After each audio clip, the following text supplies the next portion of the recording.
Hello, guys, and welcome back to my YouTube channel. My name is Ioana. I'm continuing to make reviews for beautiful books that I read. In this video, we're gonna talk about this book of Welcome Home. Yao Najwa Zebian. Najwa Zebian is the name. Uh, Najwa Zebian. Sorry, it's difficult with pronouncing correctly, but I'm not giving up. So I'm gonna put this book in the books called um, Boundaries, a guide to build a home for your soul. The reason why is because this book is amazing. I love this book.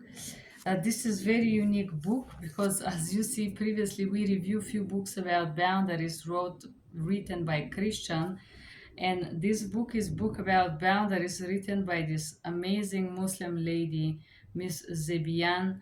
You can find her on YouTube and whatnot. I think she's inspirational. She's inspiration, and the book has also some poems. So I love this lady. Before I even start to tell you, I love her interviews, and the book does not disappoint. It's just amazing. So I'm gonna stop talk about the most important things, or just read some small portion of this incredible book that I advise you to purchase and read. 10 out of 10 is gonna be just amazing book. Okay, let's start. Self acceptance. Its one's core means knowing yourself as you are, with all your weakness, strength, with all that makes you who you are.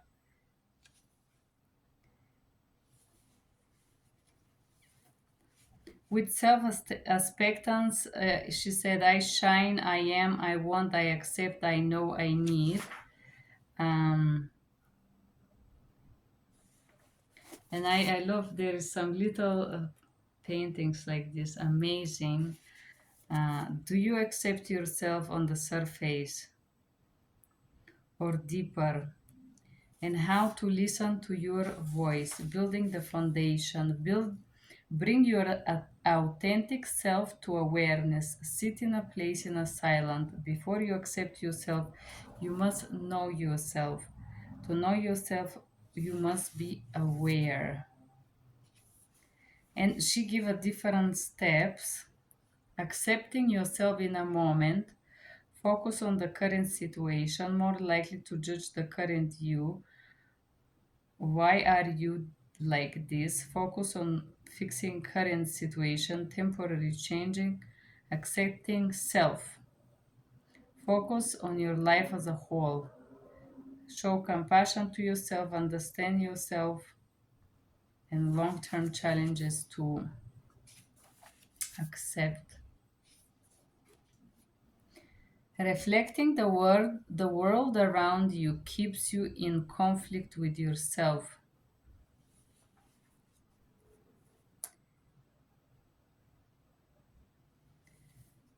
You ask yourself without the labels who I am, and I love you see how beautiful this tree is. A little painting here without the labels. I know I am an amazing person and I'm proud of myself. And then chapter 2 is called self love. So the beautiful part about it's like a journey that the author shared with us. It's like a room of self-acceptance, room for self-love. The goal of this room is to transform self-love from being a cliche to a mindful practice. The practice to stop and love yourself. In order to love yourself, you have to do self-love requires self-discovery. Self love is embracing your authentic self.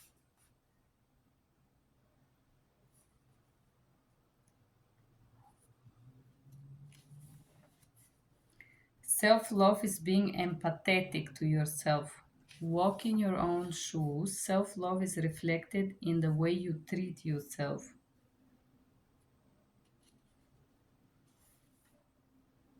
If you think you love yourself, how you do this to show it? Being open to receiving love reflect self-love. What love are you blending yourself to? See love where you see it. I love, for example, there is one thing that always bring me joy because I love flowers, and every time I see a man buying flowers, I just feel very content. Like I'm just imagining the person who is gonna receive the flowers and will be super content. So self-love is practice, not a destination. Meditation. Set a self-love intention for the day. I am the only person in charge of loving myself. I will see evidence of love through my day. Just positive thinking. Self love is realizing your own power.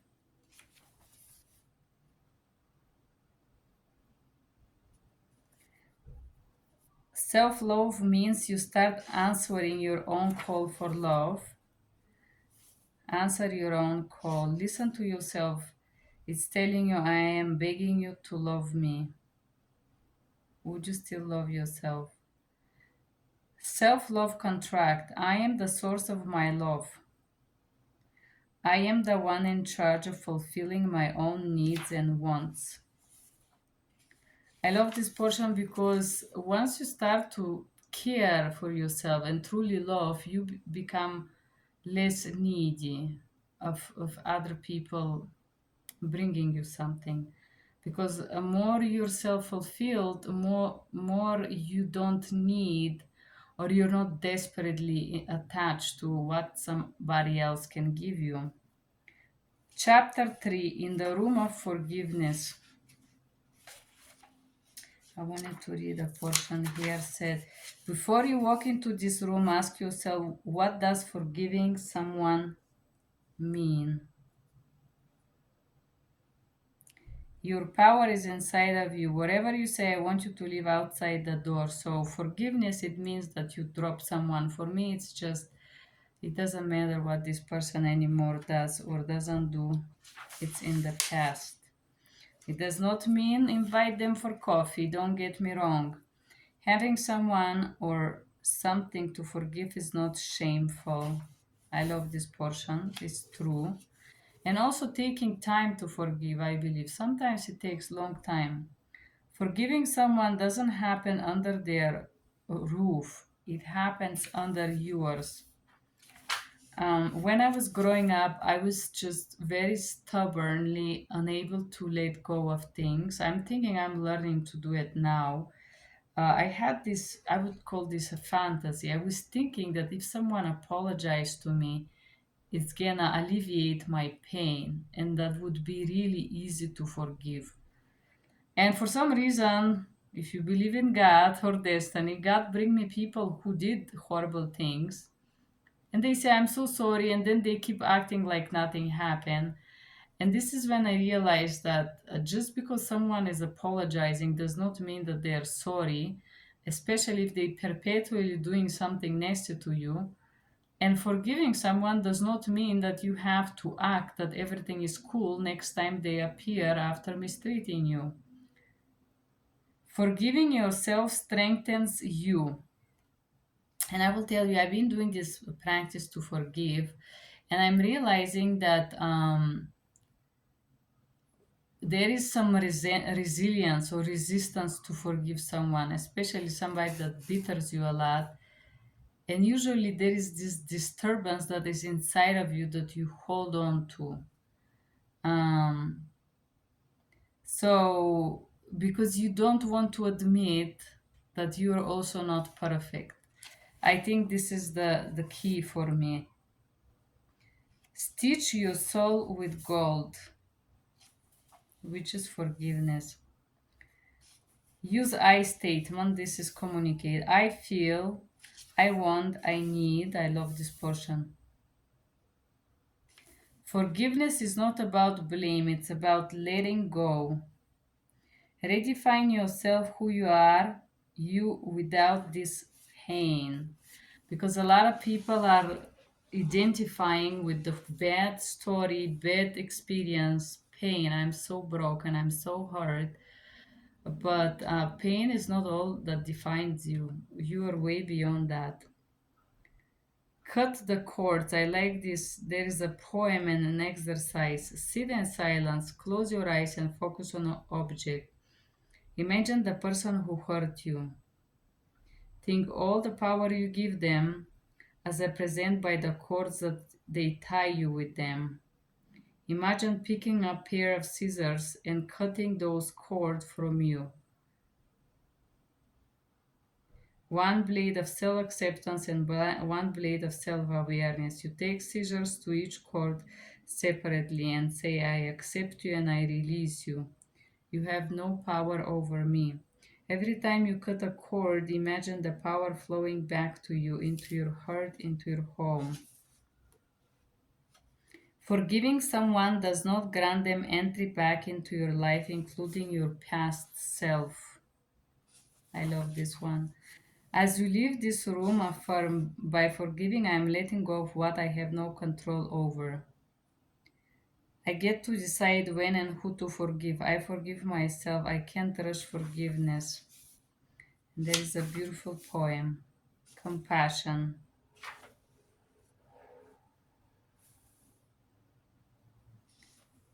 Compassion to yourself. It's very difficult to be compassionate with oneself, I believe. But if I have to give it a description, it's like I treat myself like a little girl, and I said to myself, it's gonna be okay, even if you cry right now. You can do this. You can handle that. Self-compassion sets a bar for compassion from others. Being home with yourself does not mean you're unaffected by the world around you. Self compassion will prepare you for the kind compassion you will accept from others. How to be kind to oneself. Welcome those who earned the right to be welcomed. Remember, you are the host and you can allow anyone you think deserve, who you want to invite in this room. Build boundaries before allowing people into your home.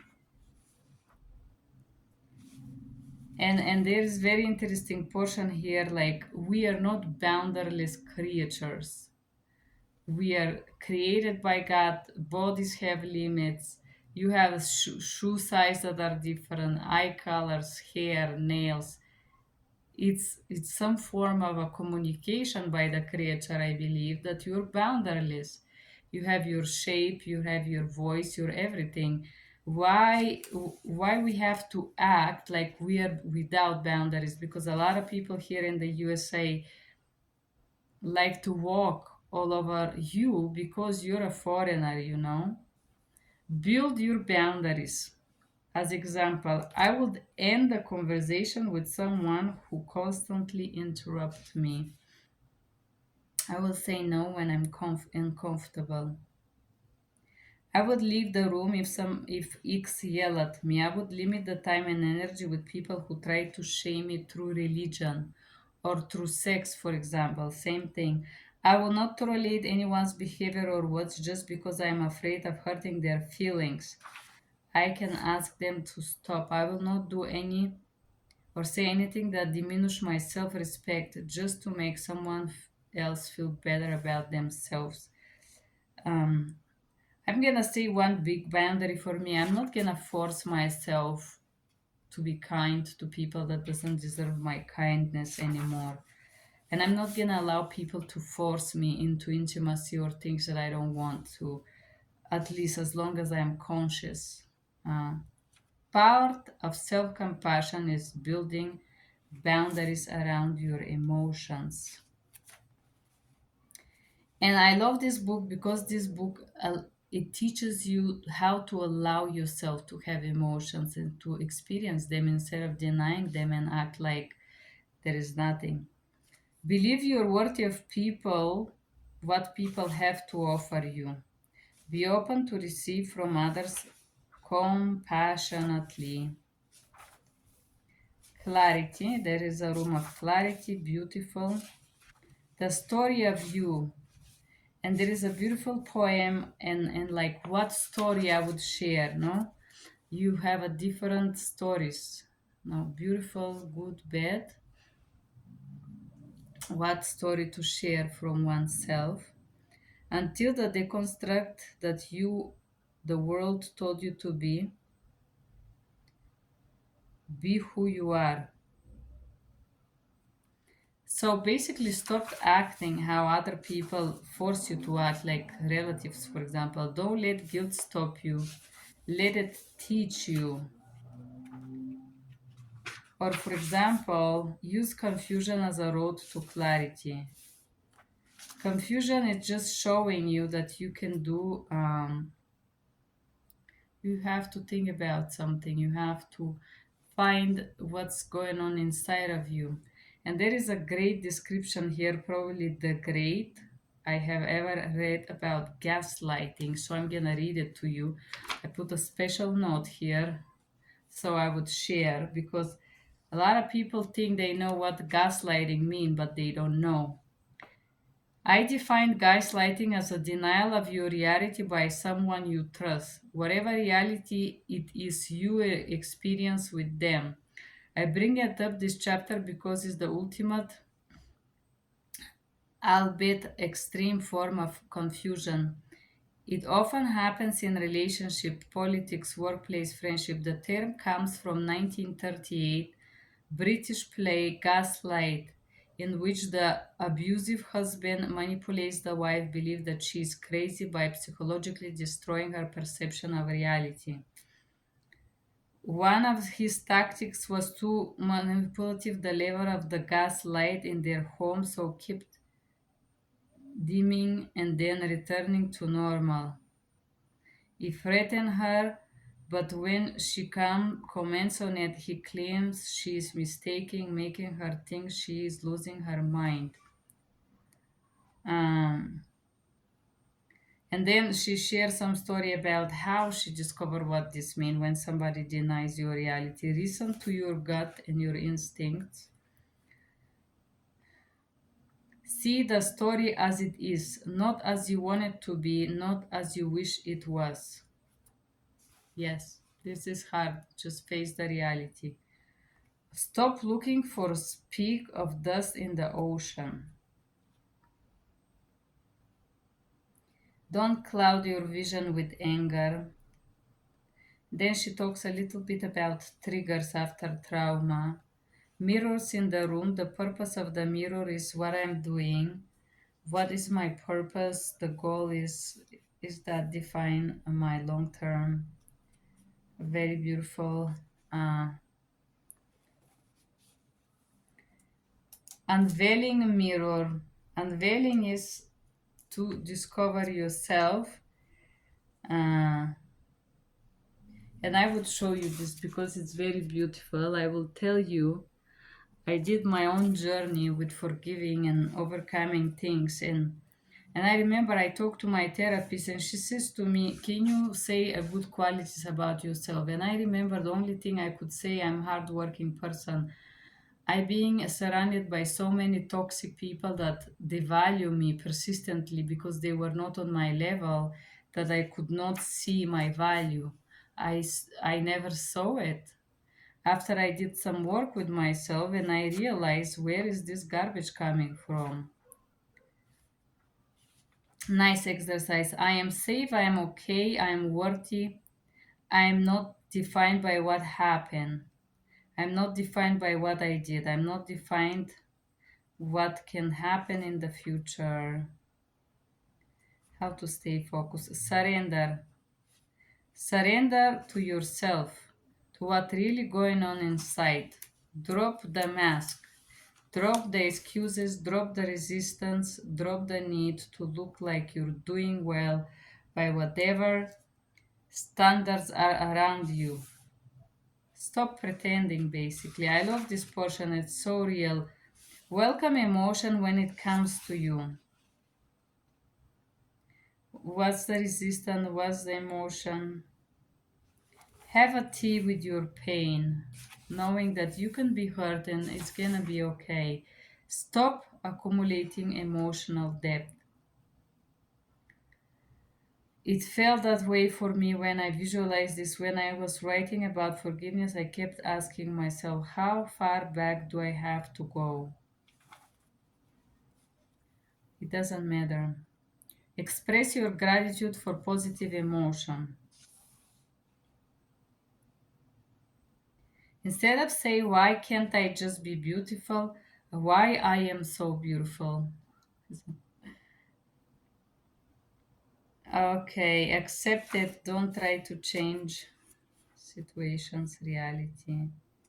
Write down, journaling. The question: choose your new familiar, choose who you want to be. Surrender through vulnerability. Um, Vulnerability came into my vocabulary in my early 20s. There isn't one specific word in Arabic, but in a lot of culture, not only in Arabic, the vulnerability is related to weakness as part of the definition. The most common definition I found was easy to endure. In other words, you're exposed in some way. Something that would normally protect you is not there. I think vulnerability requires courage to be yourself and to admit unpleasant things about yourself, about the emotions that you feel sometimes. Um, and being vulnerable also means to accept them. I don't say like share them with every person you meet or anything like that, unless that's part of your journey, but be truthful to yourself. Don't mistake surrender for stagnation. React constructively. The Dream Garden. Do not forget to dream. Beautiful, amazing book. Unblind yourself. Seeing dream requires you to unblind yourself to the truths around you. Step by step, take the next step you can take. Living one dream doesn't mean the end of other dreams.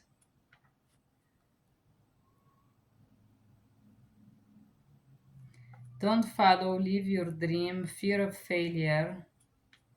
Okay. Your dream nourishes your home, the art of listening to yourself. I love this portion. Without listening yourself, it's nowhere. There is nowhere to go in life. We have to start to listen to ourselves. Beautiful book. I adore it. The most powerful voice you can hear within yourself is your own voice. The voice that stems from your authentic self. And if you spend too much time ignoring it, drowning it out other voices, you don't recognize it anymore. I love this book. This is amazing. Bring your authentic self to your awareness and then adapting to your new reality. You will never be back to the person you were before. And I think when things happen to us, when we experience traumas or whatnot, when we interact with people, we do change. And inevitably, we change and we become a new version of ourselves. It just happens so subtly, and because we are with ourselves, we can't recognize that. But indeed, there is nothing wrong to never be your old self. I had this very long time. I wanted to be someone else. I wanted to be something else that was accepted because nothing I was good enough for the people around me. And I am new self now. And what other people see does not matter. I'm sorry, even if I'm not beautiful, I just come from my height, guys. Amazing book. Newe- Najwa Zebian. Forgive me, Najwa, if you're probably never gonna see this video, but I love this book. I want to give you a hug. I send you virtually love. I don't know if you could feel it, but I advise you this amazing book called Welcome Home. Bestseller author of A Mind Platter, Guide to Building Home for Your Soul. How to feel and accept yourself, how to feel comfortable, accept your emotions, your boundaries, and who you are. Great. I just love this woman, younger than me, girl, if you want to. Muslim lady. She did incredible work. She's from Lebanon. Her story, you if you read the book, you're gonna understand a little bit about her story and how she moved to Canada and all that. Amazing. I love it. So thank you guys for being here. This probably after the book of, I don't have it anymore, but I have it. Is the Set Boundaries by Nedra Glover. This is my favorite. If you're a Muslim person and you wanna find yourself, I think this is an amazing book. A real piece of art. I love this book. Thank you guys for watching. Thank you for listening to me. Bye bye.